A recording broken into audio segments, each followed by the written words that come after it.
Semillita, semillita, que en la tierra se cayó, y dormidita, dormidita, enseguida se quedó.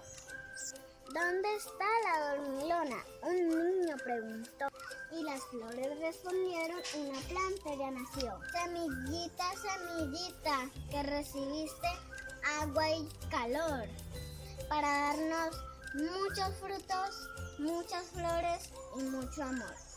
Chao, profesora.